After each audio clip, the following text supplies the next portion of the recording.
François Bon, les carnets, vous savez que ça se fait au jour le jour, là, comme ça. Des fois c'est tôt le matin, des fois c'est juste là, la nuit tombée. Toujours ce sentiment, là, comme ça, de transition, d'être plus dans les tâches du jour, et pas encore, hop là, reparti dans l'intérieur, les lectures. C'est une histoire de porosité des ions en surface. Les ions, c'est des livres. En ce moment, je range et il y a cette idée pas de livres atypiques, mais des choses qui vous relient à l'idée du livre, avec des formes qui peuvent être totalement différentes. Alors, si je vous montre ces petits trucs gris, ici dans les carnets, j'en ai déjà évoqué l'autre jour, c'était Lettre ouverte à Patrice Chéreau, écrit par le frère de Bernard-Marie Coltès, François Coltès. Je venais d'en prendre 3. Alors c'est facile, ça s'appelle Le Réal Gare, édition et galerie, je crois, aussi à Saint-Étienne. Mais si vous cherchez Le Réal Gare sur Internet, de toute façon, je vous mets le lien.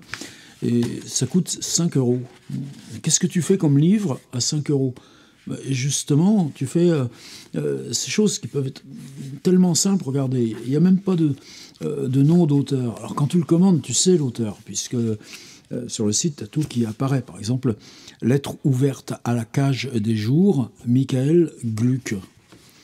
Et si je regarde, là, ce qu'il a fait, Michael, c'est imprimé juste sur des feuillets agrafés, et on a 20 pages plus ensuite, justement, dans la même collection.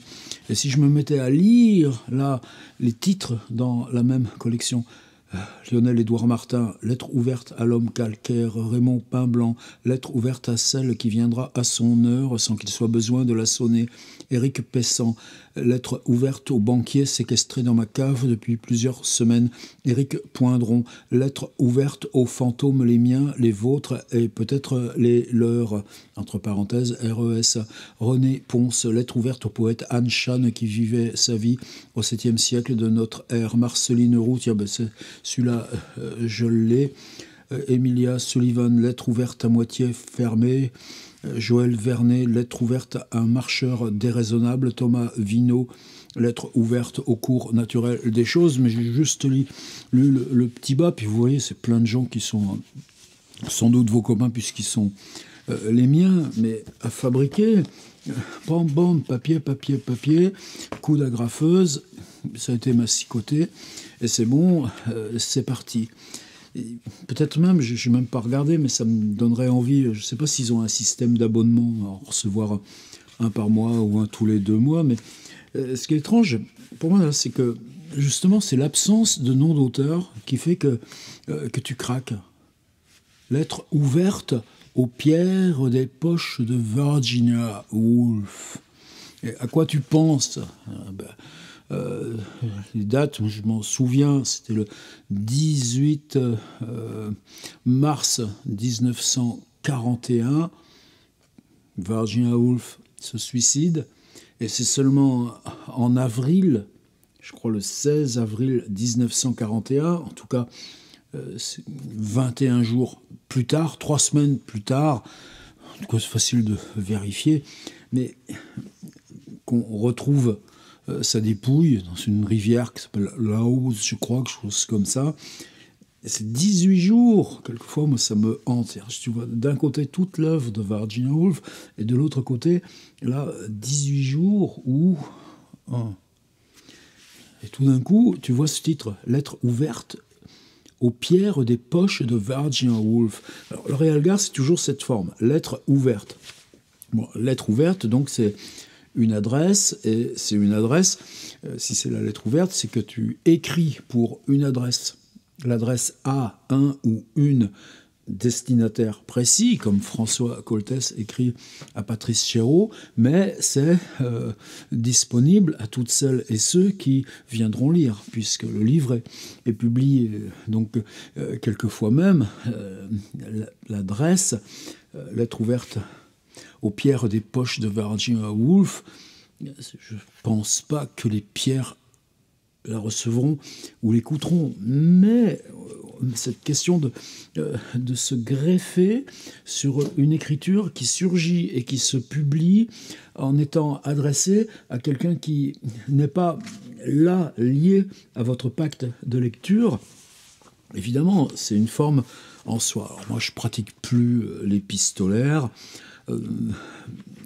Un texte de ce format-là, justement, j'ai ce dispositif caméra, micro, record, et c'est ce même besoin pour moi qui me relie encore évidemment à l'écriture, mais la question justement de l'adresse et de la brièveté, peut-être qu'elle me revient maintenant avec plus de nécessité, c'est-à-dire voir qu'est-ce qui se passe quand Michael Gluck, qui est un ami maintenant de plus de 30 ans, se saisit de cette forme-là.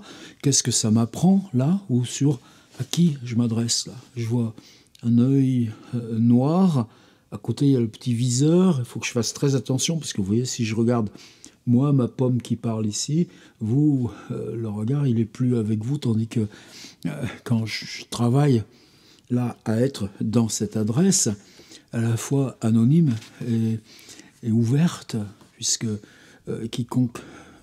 bon, je ne sais pas par lequel je commence. J'en étais à dire que je n'ai même pas regardé si le Realgar a un système d'abonnement et que, au lieu que ce soit 5 balles chaque fois, je pourrais les recevoir automatiquement. Un petit peu de Michael Gluck et après on va chez Virginia Woolf. Ces pierres qui sont dans ses poches et qui emmènent le cadavre de remonter entre le 18 mars 1941 et puis 3 semaines plus tard, en début avril. Michael Gluck. Il y a dans l'acte même d'écrire quelque chose qui tient en partie de l'imitation d'une passion, d'une demi-passion, comme si de l'écrivain il ne fallait exposer qu'un seul et unique profil afin de ne le confondre pas avec l'un quelconque de ces simulacres plantés dans le bois d'une croix ou l'une de ces copies qui hantent les autels. Sans doute doit-on à cette mythologie bien surannée la fabrication, dans un passé pas si lointain, d'encriers de verre ou de porcelaine, à l'image de ces coquilles d'où ne surgit plus aucune Vénus. On trouve encore sur les marchés aux puces, dans les brocantes, ou bien chez des antiquaires, ces babioles au parfum d'enfance. Il y a, disais-je, dans ce geste, dans ce mouvement qui va, vous ai-je dit que je suis droitier de cour à jardin, il y a relique de vieux rites, sang de l'écriture. On songerait ici à la signature d'un pacte, à une lettre d'amour, à celle d'un adieu. Vous savez bien la beauté de l'au revoir des écrivains, Arésus négatif, Vladimir de pacotille, imitateur de Mayakovsky. Ah, la littérature! Que ne ferait-on pour descendre au tombeau des obscurs, afin, après avoir tiré la targette de l'oubli, d'attendre vainement, je crois, les happy few qui viendront, c'est sûr, c'est certain, du moins presque pense-t-on dans les siècles des siècles, arracher à l'indifférente poussière quelques pages tombées d'un livre. Mais qu'est-ce qu'un livre? Un petit bloc de papier, de feuilles rassemblées, cousues ou collées, un petit volume de lettres disparates qui n'ont pas su jadis que ce mot jadis est délicieux rencontrait leur destinataire. Volume de papier ou volume de marbre, livre debout dressé vers le ciel, grand code à peine érodé de Gortine. On eût pu songer à un obélisque captif, celui de la place de la Concorde à Paris. Voici quelques cages. Là, on dirait un petit tas de morceaux de sucre posés, d'où l'ombre de l'oiseau, disons plutôt d'où l'ombre de l'idée d'oiseau s'est absentée. Tout le boulot de Michael Gluck, évidemment. Et alors, cette question-là, lettre ouverte aux pierres des poches de Virginia Woolf, donc écrit par Marceline Roux. Là, j'ai aucun contact, j'ai jamais rien lu d'elle, je crois, sinon ça. Le 28 mars 1941, Vous avez roulé sans amasser de mousse. Et alors j'ai dû dire à 18, etc. C'est pas grave. Enfin, en tout cas, le 28 mars 1941, vous avez roulé sans amasser de mousse pour faire un lit dans la rivière House. Vous n'avez pu absorber le choc du corps de Virginia Woolf. On s'adresse aux pierres dans ses poches. Depuis, vous gardez au secret ces dernières pensées. Vous, les taiseuses, je vous mets à la question. Je ne veux pas raisonner à partir de votre seul entrechoquement.